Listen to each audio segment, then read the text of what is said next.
வணக்கம், இது நம்ம பாலிட்டி ஹப். நான் உங்கள் அஞ்சு. அமலாக்கத்துறை 232 பக்கமுடைய ஒரு லெட்டர் அப்படின்றத நம்ம தமிழக டிஜிபிக்கு கொடுக்குறாங்க. எதுக்குன்னா இன்வெஸ்டிகேஷன் பண்ணுறதுக்கு.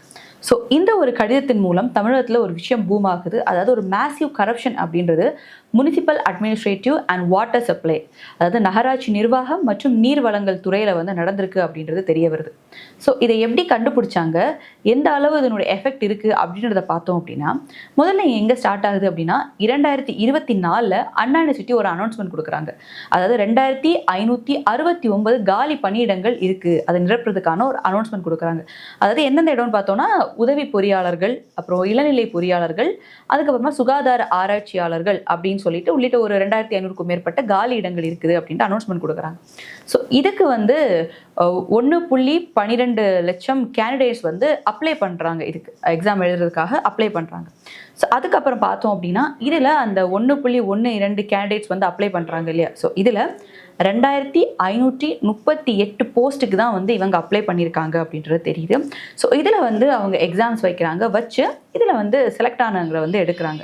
இதில் என்ன குற்றச்சாட்டு அப்படின்னு பார்த்தோன்னா, இதில் 150க்கும் மேற்பட்ட இதில் செலக்ட் ஆன பேர் என்ன பண்ணியிருக்காங்க அப்படின்னு பார்த்தோன்னா 25 முதல் 35 லட்சம் வரைக்கும் கையூட்டு வழங்கி அவங்க அந்த இடத்த அந்த பணி அந்த இடம் இருக்கு இல்லையா, அதை தக்க வச்சிருக்காங்க. இந்த காசை கொடுத்து தான் அந்த வேலையை வாங்கியிருக்காங்க அப்படின்றது இதில் தெரிய வருது. 2025 ஆகஸ்ட் 6ஆம் தேதி தான் இந்த பணி நியமனம் அப்படின்றத முதலமைச்சர் மு க ஸ்டாலின் அவர்கள் பணி நியமன ஆணையை கொடுக்குறார்.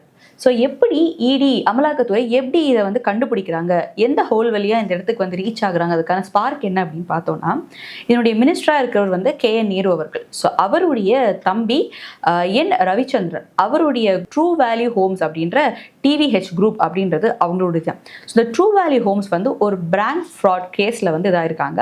ஸோ அதனோட இன்வெஸ்டிகேஷன் அமலாக்கத்துறை பண்ணிட்டு இருக்கும்போது அது இந்த இடத்துல போய் லிங்க் ஆகுது அப்படின்றது தெரியுது.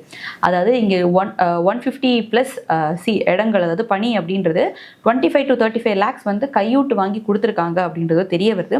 ஸோ இதன் அடிப்படையில் தான் என்ன பண்ணுறாங்க அப்படின்னு பார்த்தோன்னா, இடி இந்த லெட்டரை தமிழக டிஜிபிக்கு அனுப்புகிறாங்க. எதுக்கு அப்படின்னு பார்த்தோன்னா, அமலாக்கத்துறை அனுப்புவாங்க. இதை தமிழக டிஜிபி இதை பார்த்து இதுக்கு எஃப்ஐஆர் பதிவு பண்ணணும்.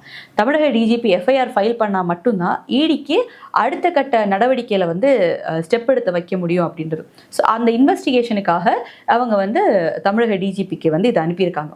ஸோ இந்த விஷயம் வெளியில் தெரிஞ்சதுக்கு அப்புறமா, இடியுடைய இந்த கடிதம் அப்படின்றது தெரிஞ்சதுக்கு அப்புறமா ஒவ்வொரு அரசியல் தலைவர்களாக அவனுடைய கருத்தை சொல்ல ஆரம்பிச்சிருக்காங்க. ஸோ முதல்ல பார்த்தோன்னா பாஜகவினுடைய முன்னாள் மாநில தலைவராக இருந்த அண்ணாமலை அவர்கள் என்ன சொல்லியிருக்காரு அப்படின்னு பார்த்தோன்னா, தமிழகத்தில் மாணவர்கள் படித்து இந்த இடத்துக்கு வரணும்னு பல பேர் பல கனவோட ஹார்ட் ஒர்க் பண்ணி அவங்களுடைய ட்ரீம் இது. ஸோ அதை இந்த திமுக சிதைச்சிருக்கு அப்படின்னு சொல்லியிருக்காரு. அண்ட் இதோட ஊழல் எவ்வளோ இருக்குது அப்படின்னு பார்த்தோன்னா, நம்ம 888, அதாவது 888 crore ஊழல் இங்கே நடந்திருக்கு. இந்த ஊழல் அப்படின்றது ஒரு ஐசோலேட்டடான ஒரு இன்சிடென்ட்டாக இதை எடுக்க முடியாது. இது நம்ம systematic corruption, disturbing a pattern of systematic corruption இது அப்படின்றத சொல்லியிருக்காங்க. ஜஸ்ட் ஓகே, இது ஒரு தனிப்பட்ட ஒரு கரப்ஷன் எடுக்க முடியாது, இந்த மொத்த சிஸ்டத்தையும் அஃபெக்ட் பண்ணுது இல்லையா. ஸோ அந்த மாதிரி ஒரு சிஸ்டமேட்டிக் கரப்ஷனாக தான் இதை எடுக்க முடியும். அண்ட் ஸ்டாலினோட ஆட்சியில் கரப்ஷன் அப்படின்றத ஸ்டாலினோட ஆட்சியினுடைய ஹால்மார்க் அப்படின்றதையும் அவர் குறிப்பிட்டிருக்கார். அண்ட் இது மட்டும் இல்லாமல் நான் சொன்னேன் இல்லையா, ஆகஸ்ட் 6ஆம் தேதி தான் இந்த பணி நியமனம் அப்படின்றத முதலமைச்சர் அவர்கள் பண்ணி வைக்கிறார். ஸோ இந்த பணி நியமனத்தில் வேலை உருவாக்க நாங்கள் பண்ணிட்டோம் அப்படின்னு சொல்லிட்டு நீங்கள் சொல்லியிருக்கீங்க. பட் இது ஹவாலா நெட்வொர்க் இதில் இன்வால்வ் ஆயிருக்கு. அது மட்டும் இல்லாமல் ஒரு எலாபரேட் கரப்ஷன் நெட்வொர்க்கும் இதில் இருக்குது அப்படின்ற குற்றச்சாட்டை அண்ணாமலை அவர்கள் முன்வைக்கிறார். அண்ட் இன்னொரு விஷயம் என்ன அப்படின்னா, அவர் என்ன சொல்கிறாருன்னா, இந்த municipal administrative and water supply இதில் டீப் ரூட்டடாக இந்த சிஸ்டமேட்டிக் கரப்ஷன் அப்படின்ற நெட்வொர்க் இருக்குது அப்படின்றது இந்த குற்றச்சாட்டு மூலமாக நமக்கு தெரிய வருது, எந்த அளவுக்கு அது வேரூன்றி இருக்குது அப்படின்றத அவர் சொல்கிறாரு. அண்ட் அது மட்டும் இல்லாமல் இதை எந்த மாதிரி விசாரணை பண்ணால் இதாக இருக்கும் அப்படின்ற அவர் தரப்பு அவர் முன்வைக்கும்போது சொல்கிறாரு, இது ஜுடிஷியரி மானிட்டரிங் இங்கே இருக்கணும். அதாவது ஒரு நீதி தலைமையுடைய மானிட்டரிங்கில் தான் சிபிஐ இந்த இன்வெஸ்டிகேஷனை பண்ணால் மட்டும்தான் யார் இதனுடைய அடிநாதத்தில் யார் இதனுடைய ரெஸ்பான்சிபிளாக இருந்திருக்காங்க அப்படின்றத, யார் மக்களுடைய பப்ளிக் ரிசோர்ஸையும் மக்களுடைய அரசு வேலையும் யார் லூட் பண்ணியிருக்காங்க அப்படின்றது தெரிய வரும். அப்போ தான் அவங்கள சட்டத்துக்கு முன்னாடி கொண்டு அவங்க அதுக்கு ஆன்சரபிளாக வைக்க முடியும். அண்ட் நம்ம தமிழக மக்களுக்கு அதனுடைய justice should be served for the people of Tamil Nadu அப்படின்றதையும் அவர் சொல்லியிருக்கார். அண்ணாமலை அவர்களை தொடர்ந்து தமிழகத்துடைய எதிர்க்கட்சி தலைவராக இருக்கும் திரு எடப்பாடி பழனிசாமி அவர்களும் அவருடைய கருத்தை வந்து தெரிவிச்சிருக்காரு. அவர் என்ன சொல்லியிருக்காரு அப்படின்னா, ஜாப் ராக்கெட் அப்படின்ற பேர்ல நேரும் அவருடைய தம்பியும் இந்த மாதிரியான ஒரு விஷயத்த பண்ணியிருக்காங்க. அண்ட் இது வந்து ஒரு இமாலய ஊழல் அப்படின்றத சொல்லியிருக்காரு. ஸோ இந்த இமாலய ஊழல் தொடர்பான ரெக்கார்ட்ஸ் எல்லாத்தையும் அறிக்கையாக தமிழக டிஜிபி வந்து இதுல யார் யார் இன்வால்வ் ஆயிருக்கா அப்படின்றதெல்லாம் எடுத்து அவங்க எஃப்ஐஆர் வந்து ஃபைல் பண்ணணும். ஏன்னா நீங்க எஃப்ஐஆர் ஃபைல் பண்ணால் மட்டும்தான் இடியால அவங்க இன்வெஸ்டிகேஷனை வந்து தொடர முடியும் அப்படின்றதுனால நீங்க சீக்கிரமாக இதனுடைய அறிக்கையை வந்து ஃபைல் பண்ணி எஃப்ஐஆர் ஃபைல் பண்ணணும் அப்படின்றத வந்து அவர் சொல்லியிருக்காரு. இது மட்டும் இல்லாமல் அவர் என்ன சொல்லியிருக்காருன்னா, போலீஸ் வந்து இதில் எந்த ஒரு நடுநிலையும் இல்லாமல் ஜஸ்டிஸ் ஷுட் பி சர்வ்ட் அப்படின்றதன் அடிப்படையில் எந்த ஒரு சைடும் நீங்கள் எடுக்காமல் இங்கே என்ன நடந்துச்சு அப்படின்ற ஒரு உண்மையை நீங்கள் கரெக்டாக கொண்டு போய் சேர்க்கணும் அப்படின்றதுனால இங்கே யாரையும் காப்பாற்ற வந்து தமிழக போலீஸ் காவல்துறை பார்க்கக்கூடாது அப்படின்னு சொல்லியிருக்காரு. அது மட்டும் இல்லாமல் முதலமைச்சர் ஸ்டாலின் அவர்கள் போலீஸினுடைய, அதாவது காவல்துறையினுடைய கைகளையும் கட்டக்கூடாது அப்படின்னு சொல்லியிருக்காரு. அண்ட் மாணவர்கள் பகல்னு பார்க்காம கஷ்டப்பட்டு படித்து ஒரு ட்ரீமை ப்ரொசீவ் பண்ணணும் அப்படின்னு சொல்லிட்டு அவ்வளோ கஷ்டப்பட்ட மாணவர்களுக்கு திமுக, நீங்க உங்களுடைய திமுக கமிஷன் கொள்ளை அப்படின்றத வந்து நீங்க நடத்திருக்கீங்க. அதனால ஊழ்வினை உறுத்து வந்து ஊட்டும் அப்படின்றதையும் அந்த டேமையும் அவர் வந்து அங்கே மென்ஷன் பண்ணியிருக்கார். அண்ட் அதிமுகவுடைய ஸ்போக் பர்சனாக இருக்கும் கோவை சத்யா அவர்கள் என்ன சொல்லியிருக்காரு அப்படின்னா, இந்த கரப்ஷன் அப்படின்றதே வந்து திமுகவுடைய ஒரு டீப் ரூட்டடான ஒரு விஷயம் தான் திமுகவில். அண்ட் இந்த கரப்ஷனில் வர காசு அப்படின்றது உள்ள, அதாவது இந்த எப்போவுமே ஒரு இது வரும்போது அதிகாரிகள் சரியில்லை, கீழே இருக்கவங்க பண்ணுறாங்க அப்படின்ற ஒரு குற்றச்சாட்டு இருக்கணும். ஸோ அதை வந்து அப்போஸ் பண்ணுற மாதிரி என்ன சொல்லியிருக்காரு, இந்த கரப்ஷன் மணி அப்படின்றது டாப் வரைக்கும் ஃப்ளோ ஆகுது, it is flowing to the top அப்படின்றத அவர் மென்ஷன் பண்ணியிருக்காரு. அண்ட் இது மட்டும் இல்லை, செந்தில் பாலாஜி அமைச்சராக இருக்கும்போதும் இதே விஷயத்துக்கு தான், கேஷ் ஃபார் ஜாப் அப்படின்ற விஷயத்துக்கு தான் அவரும் வந்து அரெஸ்ட் பண்ணப்பட்டார், அந்த ஒரு ஸ்கேமுக்காக தான். ஸோ அதுவும் வந்து இப்போ பெண்டிங்கில் தான் இருக்குது அப்படின்றதையும் அவர் குறிப்பிடுறார். அண்ட் பாஜக தரப்பில் என்ன சொல்கிறாங்க அப்படின்னா, இது ஒரு சிஸ்டமேட்டிக்கான ஒரு கரப்ஷன், இதுக்கு திமுக வந்து கை தேர்ந்தவர்கள் தான், அவருடைய ஹால்மார்க் தான் இது அப்படின்றதும், திமுகவை ஒற்றை சொல்லில் சொல்லணும் அப்படின்னா ஸ்கேம் அப்படின்னு தான் சொல்லணும் அப்படின்னு சொல்லியிருக்காங்க.